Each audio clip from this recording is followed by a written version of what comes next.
Assalamualaikum warahmatullahi wabarakatuh. Di kesempatan ini kita akan bahas contoh soal tentang analisis vektor. Kita sudah punya vektor seperti ini, ada 3 buah vektor ya. Ini kita misalkan F1, F2 dan F3. Ya, ini sudut yang terbentuk. Nah, kemudian kita akan mencari resultan vektornya, resultan dari ketiga vektor ini. Nah, kita tahu persamaan umum dari resultan vektor adalah seperti ini ya. R sama dengan akar kuadrat dari sigma fx kuadrat tambah sigma fy kuadrat. Jumlah komponen vektor pada sumbu x, jumlah komponen vektor pada sumbu x dikuadratkan tambah jumlah komponen vektor pada sumbu y kemudian dikuadratkan dijumlahkan dalam akar kuadrat.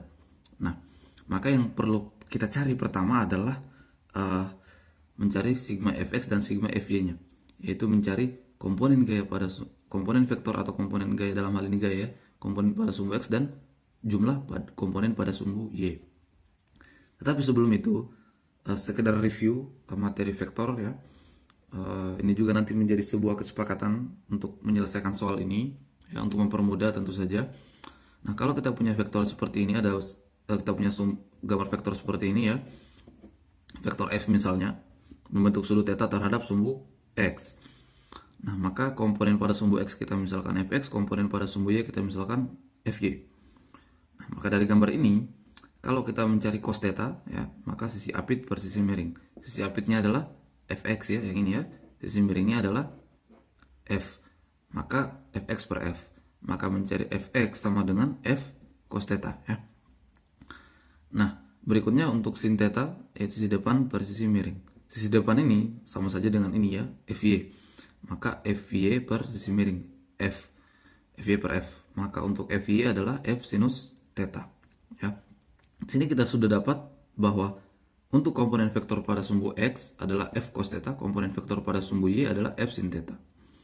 Kalau komponen pada sumbu x kita pakai cos, kalau pada sumbu y kita gunakan sin ya. Tetapi itu hanya berlaku ketika sudutnya adalah sudut yang terbentuk terhadap sumbu x ya, yang ini. Kalau pada sumbu y di sini misalnya, maka lain lagi persamaannya. Nah, ini menjadi sebuah kesepakatan di awal agar kita bisa menyelesaikan soal yang ini ya. Jadi kalau pada sumbu x kita gunakan cos, pada sumbu y kita gunakan sin, tetapi dengan catatan sudut yang terbentuk adalah terhadap sumbu x ya. Nah, sekarang kita lihat soal ini. Nah, pertama tadi kita cari dulu sigma fx ya, maka kita cari dulu komponen gaya pada sumbu x, nanti kita jumlahkan untuk mencari sigma fx. Nah, untuk f1x yaitu komponen gaya pada sumbu x untuk f1 ya, f1x tadi kita lihat sudut yang terbentuk terhadap sumbu x ya, sudah sesuai dengan tadi, maka kita bisa gunakan yang tadi, aturan tadi. Maka kita gunakan cos, yaitu f1 cos 60 derajat yang ini ya, ini ya. Maka ini menjadi f1 adalah 3 ya, 3 kali cos 60. Cos 60 adalah 1/2, maka 3 kali 1/2 adalah 3/2 ya.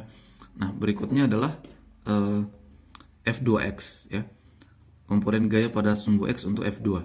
Nah, tetapi kalau kita lihat posisi f2 agak berbeda dengan posisi f1. Kalau posisi f1 tadi ini sama dengan contoh yang kita bahas di sini, tetapi posisi f2 berbeda.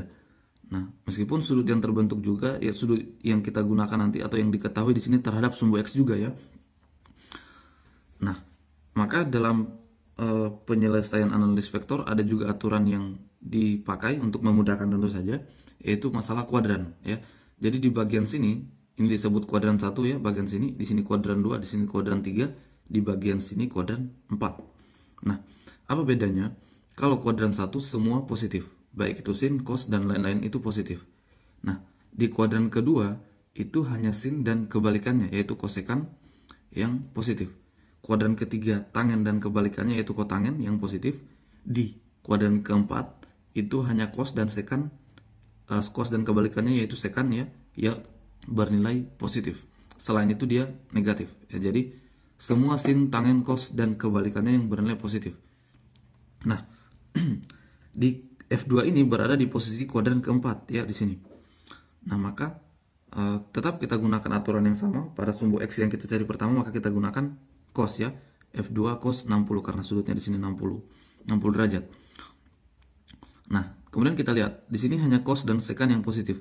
Nah, di sini adalah cos, maka tetap positif ya. Nah, F2 adalah 6 ya, F2 adalah 6. Berarti 6 kali cos 60 derajat. Cos 60 adalah 1/2. 6 kali 1/2 adalah 3. Nah, seperti itu ya. Nah, sekarang kita cari lagi F3X ya, seperti itu. Nah, berarti F3 cos. Nah, sudut yang terbentuk pada sumbu X, kalau kita lihat gambar ini untuk F3, sudut yang terbentuk pada sumbu X untuk F3 adalah 0 ya, karena dia sejajar dengan sumbu X, maka sudutnya tentu 0. Cos 0 derajat ya. Nah, maka di sini kita lihat bahwa cos itu positif hanya di kuadran pertama dan kuadran ke 4 ya. Kuadran pertama kan semua positif, dan kuadran keempat cos bernilai positif. Kalau di bagian sini tentu cos akan bernilai negatif ya, karena aturannya hanya di sini yang bernilai positif. Nah, karena vektor yang F3 ini berada di sebelah sini, bagian sini, maka dia bernilai negatif. Ya, karena sekali lagi cos itu bernilai positif ketika di kuadran pertama atau di kuadran keempat. Nah, berarti di sini bernilai negatif, maka ini min F3 adalah 3 ya. Di sini F3-nya adalah 3. 3 kali cos 0 derajat. Cos 0 derajat adalah 1, berarti jadi min 3. Nah, seperti ini. Jadi min 3 ya.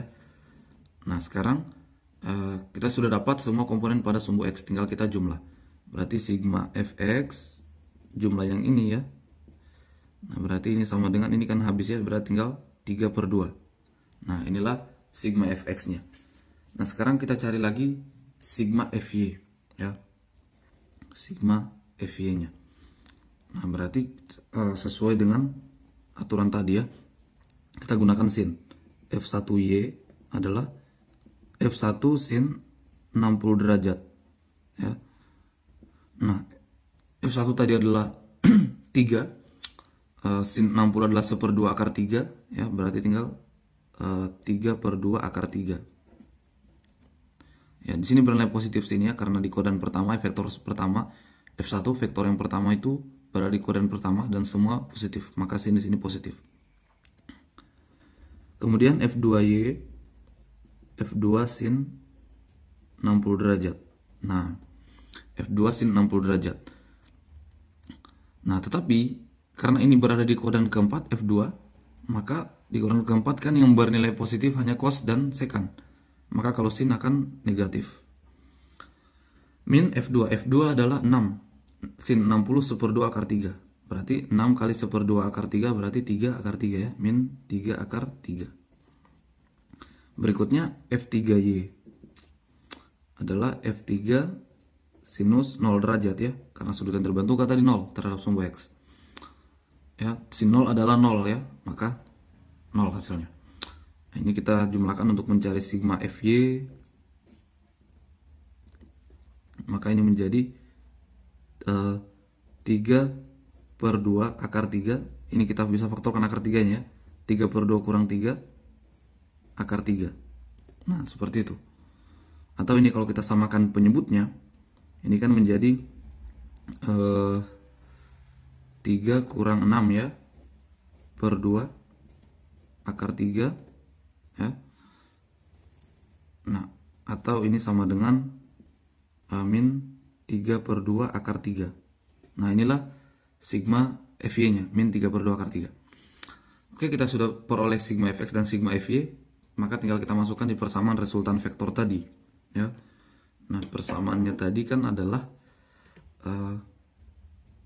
R sama dengan sigma Fx kuadrat ya, berarti ini 3/2 kuadrat tambah min 3/2 akar 3 sigma Fy kuadrat ya, min 3/2 akar 3 ini kuadrat dalam akar kuadrat ya, seperti itu kan. Nah, maka ini menjadi ya, ini 9/4 ya. Ini kan pangkat negatif, pangkatnya genap ya, maka hasilnya positif ya. Tambah 9/4 akar 3 kali akar 3 adalah 3 ya, seperti itu. Ini 9/4 tambah 27/4. Nah, berarti ini 36/4 ya. Sama dengan akar 9 sama dengan 3. Ya.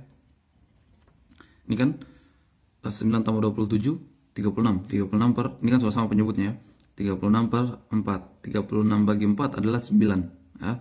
Akar kuadrat dari 9 adalah 3 Newton. Nah, inilah resultan dari ketiga vektor tadi, yaitu 3 Newton.